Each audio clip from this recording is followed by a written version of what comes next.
This lesson is on integer exponents. Working with integer exponents, you're going to be looking at your base and your exponent. So in this example here, it says you've seen positive exponents. Recall to simplify 3 squared. Use 3 as a factor 2 times. 3 squared is 3 times 3, which is 9. 3 is going to be my base, and 2 is my exponent. Remember, the exponent 2 is showing how many times you multiplied the factor by itself. Look at here, we have a table that's showing the power and the value. It says, but what does it mean for an exponent to be negative or 0? You can use a table to look at a pattern to figure it out. So if you look at here, 5 to the 5th power means 5 times 5 times 5 times 5 times 5. That's going to equal 3,125. 5 to the 4th, 5 times 5 times 5 times 5 is 625. And notice from the 1st to the 2nd, we're dividing by 5. Notice there's a pattern, dividing by 5, from 5 to the 4th to 5 to the 3rd. And so there's a pattern that takes place.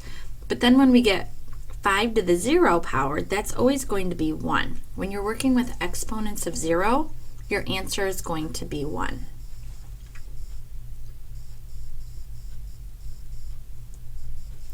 Here we have this chart that's talking about 0 exponents and negative exponents. A 0 exponent is any non-zero number raised to the 0 power, and that equals 1. So you have 3 to the 0 power is 1, 123 to the 0 power is 1, negative 16 to the 0 power is 1.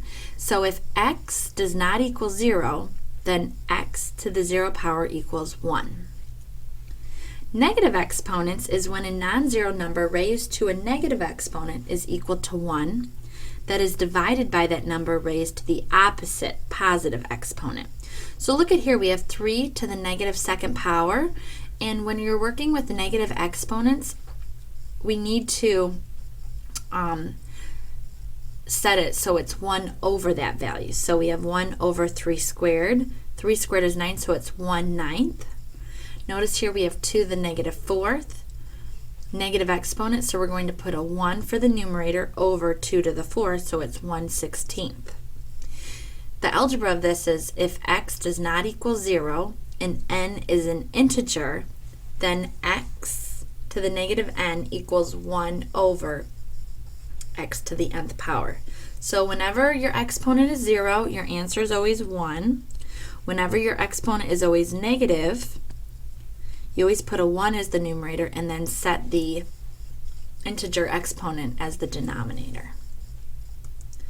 Let's look at some examples here so you can see what we're going to be working with integer exponents. It says a sandfly may have a wingspan up to 5 to the negative 3rd meters. Simplify this expression.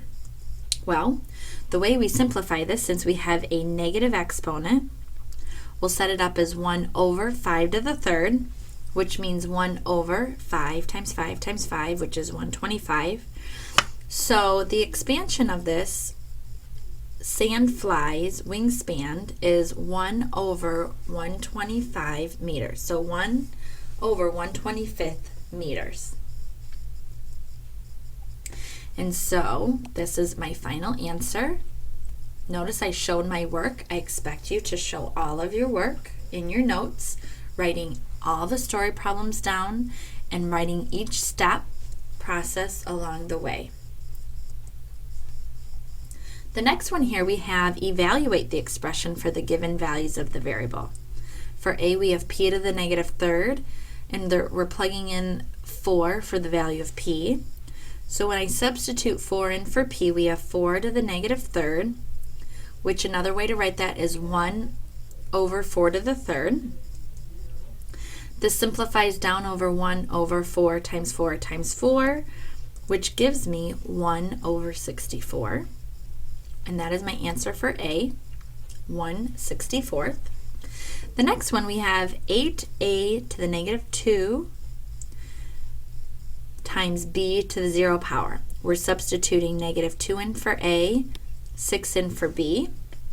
So the setup of this is 8 times a is negative 2, to the negative 2nd power, times b, which is 6, to the 0 power.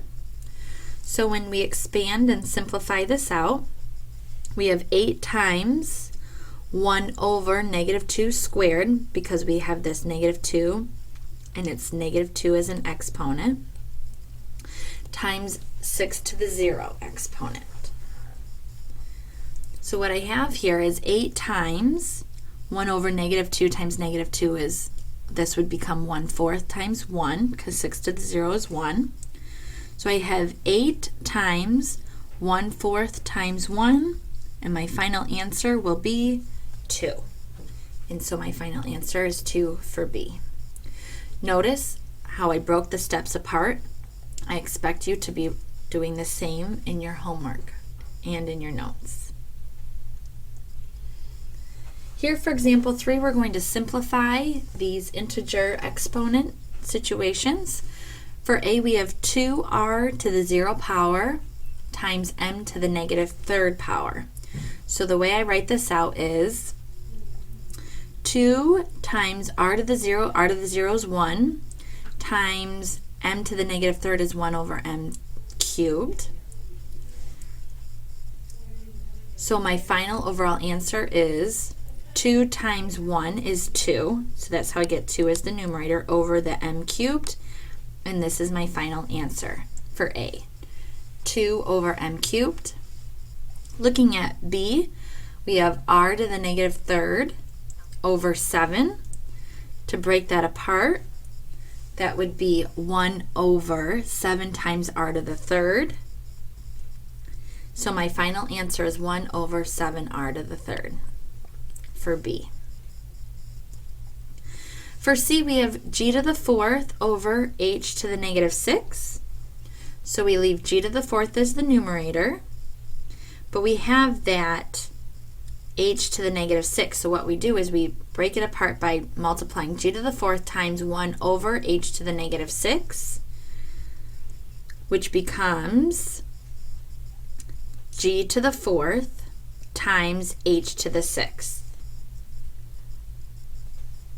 And this will be my final answer right there for C. That is it for our notes. I hope you wrote everything down, and we will go over this tomorrow in class.